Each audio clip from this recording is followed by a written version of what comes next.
말씀 봉독하겠습니다.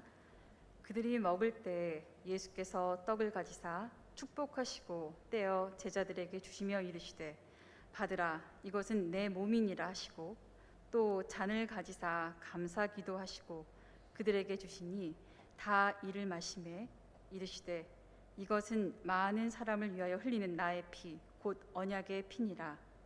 진실로 너희에게 이르노니 내가 포도나무에서 난 것을 하나님 나라에서 새 것으로 마시는 날까지 다시 마시지 아니하리라 하시니라. 아멘. 이문 목사님 나오셔서 주님의 식탁이라는 제목으로 설교해 주시겠습니다. 할렐루야. 네, 이 시간 먼저 헌신 예배로 하나님 앞에 헌신하며 헌신을 고백하며 예배드리는 우리 마르다 선교회 또 특별 찬양 감사를 드립니다. 또 이 시간 또 하나님 예배하기 위해 이 자리에 오신 모든 분들 이 예배 가운데서 하나님께서 임재하시고 우리 한 분 한 분 만나 주실 줄로 믿습니다. 우리 점심 식사 맛있게 하셨나요? 네, 우리 교회에서도 이제 애찬을 이제 시작해서 우리 점심에 이제 계속 그래도 이제 국수 이제 우리가 매주 먹고 있는데요. 참 준비하는 그런 손길들 우리가 기억할 때 참 감사함으로 또 우리가 이렇게 한 주 한 주 애찬을 하게 되는 것 같습니다. 이제 우리 성도님들 뭐 무슨 행사가 있다든지 뭐 어디를 간다든지 그럴 때 참 어떤 식사를 어떻게 준비하면 좋을까 이렇게 행사를 준비하거나 그러는 상황에서는 굉장히 고민이 많이 되는 그런 부분입니다. 그래서 어디 이제 지난번에 우리 경로 이제 야유회를 나갈 때도 식사가 어디가 좋을까 이것저것을 이제 막 미리 답사도 해보고 이제 어떻게 나오는지도 다 물어보고 이제 어떨 때는 먹어보기도 하고 이제 그렇게 미리 준비를 하게 됩니다. 이번에도 이제 우리 다음 주 이제 체육대회가 있잖아요. 그래서 지금 이제 준비하면서 아직 이제 뭐 다 확정된 건 아니지만 거기서 그럼 도시락을 준비해야 되겠다. 그러면서 막 이제 여러 의견들이 나오는데 그래도 체육대회인데 간단하게 뭐 이제 김밥을 하면 어때요? 막 이제 그런 의견도 있고 그랬었는데 우리 성도님들 우리 그날 그렇게 드시면 안 된다. 그러면서 식사는 그래도 제대로 준비해야 된다. 그러면서 이제 도시락도 제 예산에 맞춰 가지고 여러 고민을 하면서 이것저것을 찾아보면서 지금 고민 중에 있습니다. 이제 우리 성도님들 가서 이렇게 뭐 김밥 드셔도 그냥 감사히 다 드시면서 열심히 하시겠지만 그래도 음식들이 잘 나오면은 좋잖아요. 네, 그리고 또 잘 이제 대접해드리고 또 같이 잘 뭐 좋은 것들을 먹고 나누면 또 그것도 또 은혜가 되니까 항상 뭐 어떤 행사나 이런 걸 준비할 때 음식을 어떻게 준비하는지 항상 그것이 많이 고민이 되는 부분입니다. 지난주에 이제 여선교회에서 바자회를 이제 하셨는데요. 저도 이제 사실은 진행되는 동안에는 저 이렇게 예배 준비하고 막 청년부 또 예배 준비하고 이러면서 잘 이제 신경을 못 썼는데 집에 가서 보니까 이제 막 반찬들도 많이 이렇게 냉장고에 들어와 있고 누룽지 뭐 뻥튀기 막 이런 간식들도 많이 이제 집에 있더라고요. 아마도 이제 그 바자회에서 구입하고 받은 그런 먹거리들이 이제 집에 많이 생긴 것 같습니다. 그런데 이제 새로운 음식들을 이제 집에서 먹게 되면 저희 집은 이제 아이들이 있다 보니까 이제 아이들이 근처에 와가지고 항상 물어봅니다. 그동안 늘 먹던 집에서 나오던 거면은 이제 그냥 먹게 되는데 새로운 것이 오게 되면은 이거 매운 거야 안 매운 거야 이렇게 먼저 물어보게 되고 이거 이제 먹어도 되는지 이제 허락을 받는 거죠. 그러면 이제 어떤 거는 뭐 이거 너 먹어도 돼 먹어볼래 하면서 주지만 이거는 하원이 먹으면 안 돼 이거 되게 매워 이거 못 먹는 거야. 이제 이렇게 하나씩 먹어도 되는 것 아직은 먹으면 안 되는 것 이런 것들을 가르치고 또 그렇게 지도를 하게 됩니다. 성경에도 보게 되면 이 먹는 것이 얼마나 중요한지 사실 이 성경에는 먹는 것에 관한 먹는 장면, 식사의 이야기, 음식에 관한 이야기들이 사실은 굉장히 많이 기록되어 있습니다.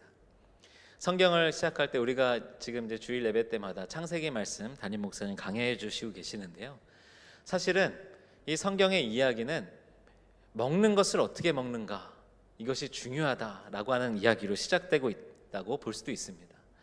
왜냐하면 하나님께서 아담과 하와를 이제 천지를 창조하시고 아담과 하와를 만드시고 에덴 동산에서 살게 하셨을 때에 하나님께서 분명하게 말씀하신 것이 있습니다. 이것은 죄다라고 분명히 말씀해 주신 것. 그래서 이렇게 하면 안 된다라고 한 것이 무엇이었습니까? 창세기 3장 3절 말씀에 보게 되면 동산 중앙에 있는 나무의 열매는 하나님의 말씀에 너희는 먹지도 말고 만지지도 말라 너희가 죽을까 하노라 하셨느니라. 하나님께서 이것은 죄다라고 말씀하신 것 그 단 한 가지는 무엇을 먹게 되면 그것이 죄다라고 말씀하셨습니다. 그러니까 아담과 하와에게 있어서는 그 하나님이 창조하신 에덴 동산에서 하나님의 그 은혜를 누리면서 살아가기 위해서는 이 동산 중앙에 있는 우리가 말하는 선악과 이것만 먹지 않으면 되는 것이었는데 결국에는 그것을 먹음으로 인하여서 이들이 에덴 동산에서 쫓겨나게 되는 것입니다. 그러니까 창세기 말씀부터 이 성경의 말씀에는 무엇을 잘 먹는 것, 이것이 얼마나 중요한지를 기록하고 있는 것입니다. 사실 오늘은 세계 성찬주일이기도 합니다. 우리가 이제 그전에는 이 세계 성찬주일에 항상 우리 주일 예배 때 성찬 예식을 거행을 했는데요. 이제 아직 코로나 이후에 우리가 성찬 예식을 지금은 하지 못하고 있는데 이제 또 좋은 기회가 되면은 이제 다시 우리 성찬 예배도 우리가 다시 이제 드리려고 하고 있습니다. 성찬을 진행하지 못하는 것은 아쉽지만 그러나 우리가 이 성찬의 의미만큼은 늘 기억하면서 살아가야 될 줄로 믿습니다. 그것은 누가복음 22장 19절 말씀에 예수님께서 또 떡을 가져 감사기도 하시고 떼어 그들에게 주시며 이르시되 이것은 너희를 위하여 주는 내 몸이라 너희가 이를 행하여 나를 기념하라. 예수님께서는 이 성찬 예식, 예수님께서 제정하신 그 성만찬을 통하여서 예수님을 기념하라 라고 말씀하셨습니다. 무엇을 기념하는 것입니까? 예수님께서 십자가에 죽임당하시고 피 흘리시고 우리를 구원하여 주신, 다시 살리시고 그리고 예수님께서 부활하신 것, 그 예수님의 그 구원의 역사를 기념하라, 기억하라 라고 하는 것입니다. 아까 이제 성경에 이 먹는 것에 관한 이야기들이 많이 있다라는 그런 말씀을 드렸는데요. 이제 구약과 신약, 이렇게 구약에서 한 가지, 신약에서 한 가지 대표적인 그런 이 식사와 관련된, 먹는 것과 관련된 이야기를 꼽아보자면, 먼저는 구약에서는 유월절 식탁이 있을 것입니다. 유월절에 출애굽 때 이제 하나님께서 이스라엘 백성들을 출애굽하시면서 이때 이스라엘 백성들이 했던 식사가 있었습니다. 우리가 잘 알고 있는 것은 이제 어린 양을 잡아서 문설주에 그 양의 피를 바르면 이제 거기에서는 하나님께서 지나가시면서 이제 그 피를 바르지 않는 애굽의 백성들, 가축들, 첫 번째로 태어난 것들을 죽이시는 그런 하나님의 놀라운 역사가 일어나면서 출애굽의 사건이 일어나게 되는데요. 그런데 이 출애굽의 사건에서 우리가 더 세밀하게 한번 살펴봤으면 하는 것은 이날 그냥 어린 양을 잡고 그 피를 바른 일만 있었던 것이 아니라 그 유월절 출애굽 사건 직전에 이스라엘 가족들의, 온 이스라엘 백성들 가운데는 특별한 식사가 있었다라는 것입니다. 이때 이스라엘 백성들을 우리가 이제 성경에 나와 있는 대로는 60만 정도다라고 이제 그 인구를 보게 되는데요. 더 이제 넓게 보는 데는 200만 명이다 이제 이렇게 보기도 합니다. 그러면 이제 60만 명이라고 했을 때 이스라엘 한 가정의 수를 10명에서 20명 정도라고 이렇게 보게 되면, 그러면 이제 그 가정별로 한 마리의 양을 잡게 하였는데요. 그럼 이날 저녁에 죽임당한 양이 몇 마리 정도 됐을까요? 한 가정을 20명이다라고 치고 인구를 60만이다라고 해도 이날 저녁에만 3만 마리의 양들이 죽임을 당한 것입니다. 엄청난 양들이 이날 죽임을 당한 것이죠. 그런데요, 이와 함께 하나님께서 이스라엘 백성들에게 모세를 통하여서 명령하신 것은 그냥 양을 잡고 문설주에 피를 바르라, 이것만이 아니라 그날 그래서 어떻게 저녁을 식사를 어떻게 해라 라는 말씀들이 구체적으로 기록되어 있습니다.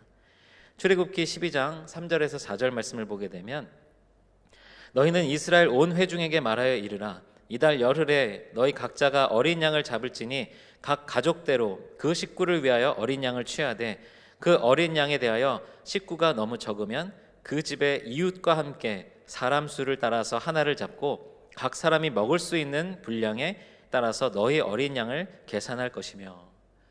그러니까 이 어린 양을 잡도록 하나님께서 명령하셨는데요, 그 기준이 있었습니다. 어린 양 한 마리를 잡았을 때에 그 어린 양으로 함께 식사를 할 수 있는 인원에 맞춰서 양을 잡도록 하신 것입니다. 그러니까 그냥 한 가정에서 한 마리를 잡아라, 처음에 이렇게 말씀하셨지만 그 다음에는 만약에 그 집의 식구가 너무 적으면은 옆집하고 같이 합쳐서 어느 정도 인원이 되면 거기에 맞춰서 양 한 마리를 잡아라. 그러니까 양 한 마리를 잡았을 때 그 양고기를 같이 먹을 수 있는 그 양이 한 20인분 정도 된다라고 한다면 가족이 모자르면 다른 집들하고 다 같이 모아가지고 20명을 모아가지고 한 마리를 잡으라고 하신 것입니다. 그리고 또 이날은 어린 양만 먹은 것이 아니었습니다. 출애굽기 12장 8절 11절 말씀에 보게 되면 그 밤에 그 고기를 불에 구워 무교병과 쓴 나물과 아울러 먹되 날 것으로나 물에 삶아서 먹지 말고 머리와 다리의 내장을 다 불에 구워 먹고 아침까지 남겨두지 말며 아침까지 남은 것은 곧 불사르라. 너희는 그것을 이렇게 먹을지니 허리에 띠를 띠고 발에 신을 신고 손에 지팡이를 잡고 급히 먹으라. 이것이 여호와의 유월절이니라. 그냥 하나님께서 양 잡아서 피 바르고 양고기 그날 같이 모여서 먹어라 라고 하시면 되는데요, 어떻게 먹고 불에 구워서 먹고 그 다음에 그냥 먹지 말고 무교병 쓴 나물 같이 함께 먹고 나물은 또 그냥 물에 삶아서 그냥 먹지 말고 또 머리 다리 내장 다 불에 구워 먹고 그 다음에 남은 음식물 쓰레기 남은 음식들은 어떻게 하는지까지도 다 남겨두지 말고 불사르라. 그리고 먹을 때 어떻게 먹어야 되는지 그런 몸의 동작이나 자세까지도 허리에 띠를 띠고 발에 신을 신고 손에 지팡이를 잡고 급하게 먹으라. 그러니까 하나님께서는 이 먹는 행위를 통하여서 지금 이날에 일어나고 있는 하나님께서 행하시는 역사가 무엇인지를 더 이스라엘 백성들이 구체적으로 느낄 수 있도록 하신 것입니다. 그냥 양 한 마리 잡고 그 양피를 바르고 그래서 하나님이 그곳에는 죽음이 임하지 않고 그들을 구원하신 것, 이 정도가 아니었습니다. 하나님은 온 가족이 모여서 그 양고기를 먹으면서 오늘 이 하나님의 구원의 역사를 위하여서 희생당한 이 양 한 마리, 어쩌면 그들에게 소중한 재산이었을 수도 있는 그 양 한 마리의 그 가치를 지금 이렇게 잡아서 하나님께 드리고 우리가 먹고 나누면서 지금 오늘 하나님께서 행하시는 일들을 기억하도록 하셨습니다. 무교병과 쓴 나물 그리고 여러 가지로 이렇게 저렇게 먹어야 된다라고 하는 이 하나님의 말씀들을 하나하나 행하면서 오늘 밤에 일어날 하나님의 역사를 기대하면서 그 일이 무엇인지 어쩌면 두렵고 떨리는 마음 가운데 하나님의 이루실 그 일에 대한 기대하는 마음으로 이날 저녁 식사를 함께 했던 것입니다. 그럼 이제 신약에서 중요한 그런 식사의 장면을 한 가지 이야기하자면 오늘 우리가 함께 말씀으로 보았던 예수님께서 제자들과 함께 이제 마지막 만찬을 하시면서 성만찬을 제정하셨던 이 마지막 식사의 자리입니다. 이것을 이제 우리가 주님의 식탁이라고도 이제 표현하고 제가 오늘 오늘 설교의 제목으로 주님의 식탁, 이제 영어로는 로드 서퍼 해가지고 주의 만찬이라고도 이야기하는데요. 예수님께서 이제 마지막 날 제자들과 함께 식사하십니다. 그런데요, 이날도 이제 유월절을 기념하는 그런 식사의 자리였습니다. 아까 말씀드린 대로 유월절의 그 식사는 이스라엘 백성들이 그 유월절 이후로 대대로 그 절기마다 그렇게 지켜오면서 하나님께서 행하셨던 놀라운 그 구원의 역사를 기억하고 기념하는 그런 절기였습니다. 그런데 예수님께서는 이제 이날 이 의미를 새로운 의미로 더 구체적으로 제자들에게 말씀해 주십니다. 제자들과 함께 드시면서 지금 이 떼는 떡이 예수님의 살이요 지금 마시는 이 포도주가 예수님의 피인 것을 말씀해 주십니다. 성찬을 표현하는 그런 단어들이 몇 가지가 있는데요. 먼저는 이 성찬을 유카리스투라고 하는 헬라어로 이제 말하기도 합니다. 이 유카리스투라고 하는 헬라어는 감사를 뜻하는 의미입니다. 그러니까 이 성만찬이라고 하는 것은 우리를 위해서 죽임당하신 예수님, 나를 구원하신 그 하나님의 은혜, 독생자를 보내주신 그 놀라운 하나님의 사랑, 이것에 대한 감사의 고백, 구원에 대한 감격과 감사를 경험하는 자리가 바로 이 성만찬의 자리입니다. 또 한 가지는 커뮤니온이라고 하는 표현을 사용하기도 하는데요. 이것은 우리가 알고 있는 코이노니아, 교제와 사귐을 뜻하는 그런 단어입니다. 그러니까 함께 식사를 한다라고 하는 것은 그 안에서 교제가 일어나고 사귐이 일어나는 것을 의미합니다. 우리가 식사할 때 이제 흔히들 이제 사람들과의 이제 관계 속에서는 우리 같이 한번 식사하자, 우리 한번 뭐 밥 먹자, 제가 한번 대접할게요 이러면서 이제 같이 식사의 약속들을 정하게 됩니다. 그리고 같이 식사하게 되면서 이런저런 이야기들을 나누고 우리가 서로에 대해서 알아가고 또 서로에게 어떤 일들이 있었는지 어떤 어려움이 있는지 그 식사의 시간들을 통하여서 서로 알게 됩니다. 또한 가족들끼리 식사할 때는 어떻습니까? 가족들이 다 같이 모여서 이제 식사를 하는 저녁 식사의 자리 같은 경우에는 오늘 어떻게 보냈어? 오늘 뭐 학교에서 무슨 일이 있었어? 뭐 유치원에는 잘 갔다 왔어? 그러면서 서로 그 이야기들을 주고받는 그런 자리가 됩니다. 저희는 이제 저녁 식사 이렇게 같이 모여서 할 때면은 사실은 서로 대화가 잘 진행이 안 됩니다. 서로 자기들이 할 말들을 이제 아이들이 다 이제 막 서로 하려고 하다 보니까 막 이제 순서를 정해가지고 이제 이야기를 나누는데요. 그렇게 가족들이 함께 모여서 식사하는 자리는 서로의 이야기들을 주고받는 자리입니다. 그래서 서로에 대해서 알게 되고 더 교제하고 사귀는 자리가 식사의 자리인 것이죠. 실제로 예수님께서는 이 식사의 자리를 통하여서 많은 사람들을 만나시고 교제하셨습니다. 수많은 사람들과 만나실 때에 바리새인들, 당시의 종교 지도자들, 그들이 예수님을 공격하면서 왜 죄인들과 세리들과 함께 식사하느냐라는 공격을 받음에도 불구하고 예수님은 그 식사의 자리를 통하여서 많은 사람들과 교제하시고 많은 이들을 변화시키시고 예수님께서 해야 될 그 사명들을 감당하는 자리가 예수님의 식사의 자리였습니다. 바리새인들이 금식하는 것에 관하여서 예수님께서는 그렇게 말씀하십니다. 지금 바로 예수님이 이 자리에 와 있는데 지금 금식하는 것이 무슨 의미가 있는가? 바로 이 혼인잔치에서 신랑과 함께 교제하는 것, 그것이 더 중요한 것을 모르고 있는 바리새인들을 지적하신 것입니다. 그러니까 우리의 이 식사의 자리, 교제의 자리, 우리가 하나님이 임재하시고 우리를 만나시는 곳, 그것을 더욱 사모하면서 나아가는 것, 이것이 우리의 신앙생활이 되어야 될 줄로 믿습니다. 또 한 가지는 아까 말씀드린 주의 만찬이라고 하는 그런 표현을 사용하는데요. 이것은 이 6월절 예수님이 제자들과 함께 하시는 이 마지막 식사의 자리는 주님이 베푸시는, 주님이 우리를 초대하시는, 주님이 제자들을 초대하시는 식사의 자리인 것입니다. 예수님께서는 이제 복음서의 여러 공생의 기간 동안에 많은 이들을 만났을 때 예수님은 항상 손님으로 참여하셨습니다. 여러 사람들 그 집에 가서 그 사람과 함께 교제하고 식사할 때에 예를 들면 삭개오가 예수님을 초대하여서 갔을 때 그것은 삭개오가 주인이 되는 자리였고 예수님은 손님으로 가서 함께 교제하며 식사하는 자리였습니다. 세리 마태를 만났을 때도 마찬가지입니다. 마태를 비롯한 그 여러 세리 친구들이 함께하였지만 그곳의 주인은 세리 마태였습니다. 그런데요, 이제 제자들과 함께 하시는 이 마지막 만찬의 주인은 바로 예수님이십니다. 예수님이 이 식사의 자리를 우리를 초대하셔서 그리고 예수님께서 이 식사의 의미가 무엇인지를 말씀해주고 계십니다. 우리가 성찬이라고 했을 때 오늘 우리가 읽었던 말씀에서 예수님은 분명하게 말씀해 주십니다.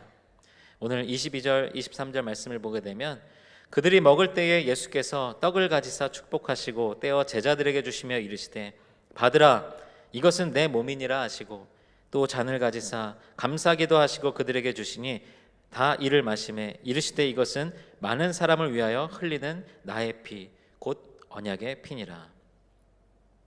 예수님께서는 어쩌면 그 당시의 유대인들 그리고 제자들을 비롯해서 누구나 그냥 일상적으로 먹었던 떡과 포도주, 이것에 대하여서 이것이 우리를 위하여서 찢기는 예수님의 살이고 우리를 위하여서 흘리는 예수님의 피라고 말씀해 주십니다. 윌리몬이라고 하는 그런 목사님이 쓰신 오라 주님의 식탁으로라는 책이 있습니다. 제가 오늘 이 말씀을 준비하면서 이렇게 참고하면서 은혜 받았던 책이기도 한데요. 그런데 이 윌리몬이라고 하는 분이 쓴 이 오라 주님의 식탁으로라고 하는 책에서는 이 성찬이라고 하는 것이 우리가 신학적으로 그 의미를 이해하고 교회에서 행하는 그런 성찬 예식을 통하여서 경험하는 그 성찬을 넘어서야 된다, 이런 것을 이야기합니다. 그러니까 우리의 일상의 그냥 식사의 자리에서 사람들과 만나며 교제하는 그 식사의 자리에서 우리는 이 주님의 이 성찬의 의미를 기억할 수 있어야 한다라는 것입니다. 왜냐하면 예수님께서 말씀해 주시고 제정해 주신 이 성만찬, 제자들에게 말씀하신 떡과 포도주는 그날 특별하게 준비되어 있는, 특별하게 만들어진 떡과 포도주가 아니라 늘 일상적으로 유대인들이 당시 이스라엘 문화권 속에서 먹고 마셨던 그런 음식이었기 때문입니다. 그래서 이 윌리몬이라고 하는 사람은 이렇게 기록하고 있습니다. 외부의 관찰자는 빵과 포도주를 그저 빵과 포도주로 이해한다. 하지만 제자들은 눈에 보이고 만질 수 있는 주님의 사랑, 그 사랑을 가리키는 상징이었다. 그러니까 예수님께서 이렇게 이 성만찬 제정을 하시면서 그 의미를 말씀해 주셨을 때 이제 그 이후에 늘 먹는 떡과 포도주를 또 다시 먹게 되고 마시게 되었을 제자들에게는 이제 더 이상 그 떡과 포도주는 그냥 늘 먹던 어제 먹던 떡과 포도주가 아니라 예수님으로 인하여서 그것을 먹고 마실 때마다 예수님이 나를 위해 찢기신 예수님의 살이지, 예수님이 나를 위해 십자가에서 흘리신 예수님의 피지 라는 것을 기억하게 된다라는 것입니다. 또 이런 한 구절이 있어서 좀 읽어드리겠습니다. 그분은 꼬르륵대는 불만족스러운 우리의 텅 빈 배에서 이야기를 시작하십니다. 그리고 우리를 식사 자리로 초대하십니다. 그렇게 우리를 먹이시고 우리에게 다른 이들을 먹이라는 책무를 주십니다. 우리의 무능함, 비겁함, 탐욕, 두려움에도 불구하고 그분은 우리에게 말씀하십니다. 내 양을 먹이라. 요한복음 22장 말씀에서 예수님께서 베드로를 비롯한 제자들을 찾아오셔서 베드로에게 네가 나를 사랑하느냐 3번 물으신 후에 계속 대답하시는 것은 내 양을 먹이라 라고 말씀하십니다. 예수님의 사역은 계속해서 먹고 마시는 것, 그리고 먹이는 것, 이것으로 상징적으로 표현되고 있습니다. 그러니까 우리가 이 주의 만찬, 성만찬을 기억하면서 만약에 우리의 일상의 식사의 자리에서 예수님이 나를 위해 찢기신 살, 예수님이 나를 위해 흘리신 피라는 것을 기억하며 묵상할 때에는 그와 함께 그래, 이것을 또 다른 이들에게 먹이는 것, 예수님이 말씀하신 그 사명을 감당하는 것, 다른 이들에게로 나아가는 것, 이것을 기억해야 한다라고 이야기하는 것입니다. 제가 또 지난 오후 예배 시간들을 통하여서 가나의 혼인잔치 그리고 또 오병이어의 기적의 사건들을 말씀을 나눈 적이 있는데요, 그때마다 이렇게 말씀드렸습니다. 예수님이 이루시는 기적은 그냥 거기 있는 사람들 먹고 끝나는 것이 아니라 넉넉하게 그 포도주도 넉넉하게 남기시고 그 떡과 물고기도 넉넉하게 남기셨다. 그 이유는 무엇일까? 라고 말씀 나누면서 또 다른 이들에게 이것을 먹일 수 있도록 나아가는 것, 예수님은 그것을 의미하시는 것이다. 이런 말씀을 나눴습니다. 이 성만찬의 예식, 오늘 이 소개한 이 윌리엄 윌리몬이라고 하는 분이 쓴 책에는 이런 구절이 또 있습니다.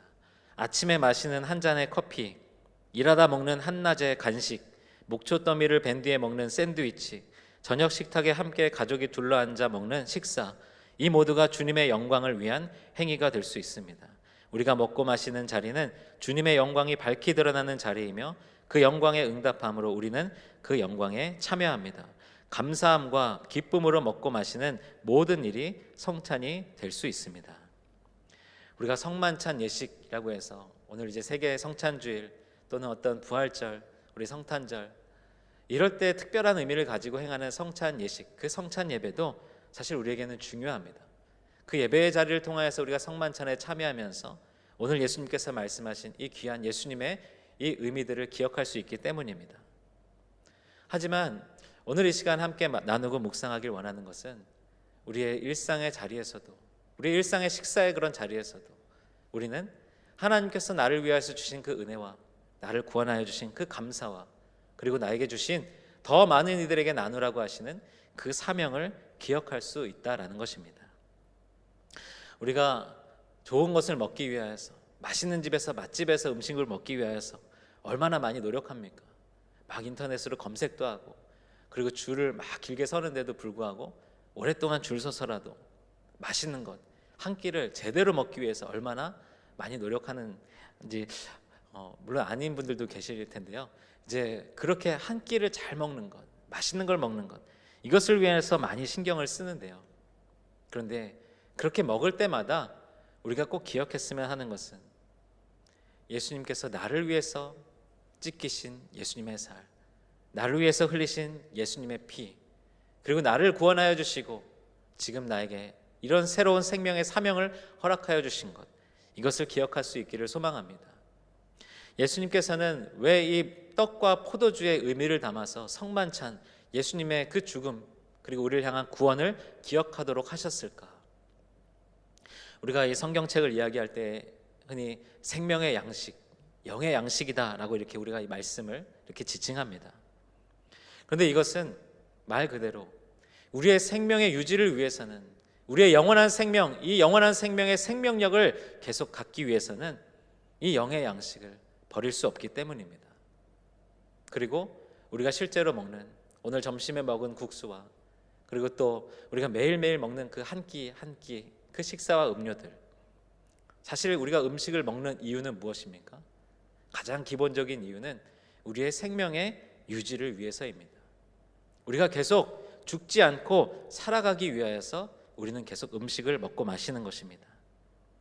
예수님은 그래서 다른 어떤 것에 의미를 부여해 주시고 너희들이 이것을 계속 가지고 있으면서 예수님의 살과 피를 기억하라, 어떤 다른 것을 상징으로 말씀해 주시면서 얘기하신 것이 아니라 모든 사람이라고 한다면 누구나 매일같이 먹을 수밖에 없는 떡과 포도주, 그 음식을 통하여서 예수님의 살과 피를 기억하라 라고 말씀하신 것입니다.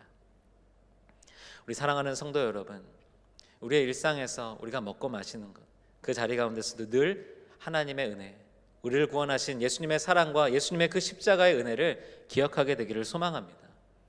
늘 바쁘고 분주하게 살면서 이렇게 막 급하게 한 끼를 때워야 되는 그런 순간들에 우리가 기억하지 못하고 지나갈 수도 있겠지만, 그러나 우리가 배가 고프고 꼬르륵 소리가 나고 무언가 먹고 싶다라고 하는 그런 생각이 들 때에, 그리고 또 누군가 함께 그 음식을 먹는, 함께 식사하는 그런 다른 이들이 있을 때에 우리에게 주신 예수님의 그 놀라운 구원의 은혜와 또 내 양을 먹이라, 다른 이들에게도 예수님에 관하여서 전하라고 말씀하신 그 하나님 주신 사명을 기억하면서 우리가 그 모든 식사의 자리에, 먹는 자리에 임한다면 어떨까, 그런 생각을 해보게 됩니다. 아까 창세기 말씀에 이제 선악과를 먹지 않는 것, 그러니까 무엇을 잘 먹고 무엇을 먹으면 안 되고, 이것으로 이제 창세기가 시작됐다라고, 성경이 시작됐다, 이제 이런 말씀을 드렸는데요. 사실 요한계시록 말씀에도 마찬가지입니다. 요한계시록 3장 20절 말씀을 보게 되면, 볼지어다 내가 문 밖에 서서 두드리노니 누구든지 내 음성을 듣고 문을 열면 내가 그에게로 들어가 그로 더불어 먹고 그는 나로 더불어 먹으리라. 이 성경의 마지막, 이제 어린 양의 혼인잔치 때에도 예수님께서 친히 우리를 찾아오셔서 이제 나와 함께 같이 먹고 마시자. 예수님의 초청은 무엇입니까? 나의 사명을 온전히 잘 감당하였다고 한다면 지금 또 내가 초대하는 이 귀한 교제의 자리, 식사의 자리에 함께 하자 부르시는 것입니다. 마지막 때에 예수님께서 함께 먹고 함께 마시자 우리의 문을 두드리시면서 부르실 때에, 미처 예수님의 그 사명을 감당하지 못한 것, 먹을 때마다 그저 내 배를 채우기 위해서 그 생각만으로 먹었던 것, 그 모습이 떠오르는, 그래서 자책하는 그런 우리가 아니라 기쁨으로 그 사명을 잘 감당하였음을 예수님께 빨리 말씀드리고 싶어서 문을 활짝 열고 나아가서 예수님과 함께 먹고 마실 수 있는 저와 여러분들이 되시기를, 그 주님의 식탁의 은혜를 진정으로 누리시는 저와 여러분들 되시기를 주님의 이름으로 축원합니다. 제가 기도하겠습니다. 하나님 감사합니다. 우리를 위하여서 십자가에 달리시고 우리를 구원하여 주신 주님, 그리고 그 주님을 기억할 수 있도록 우리에게 성만찬을 제정하여 주시고 주님의 식탁을 기억할 수 있게 하여 주심을 감사를 드립니다. 하나님, 우리가 늘 먹고 마실 때마다 나의 배를 채우기 위하여서, 더 맛있는 것을 먹기 위하여서 고민하고 살아가는 것이 아니라, 하나님 늘 주님의 은혜에 감사하며 우리에게 주신 사명을 기억하며 하나님 그렇게 먹고 마시며 다른 이들과 더불어서 주님을 전할 수 있는 우리가 되도록 인도하여 주시옵소서. 감사하며 예수님의 이름으로 기도드립니다. 아멘.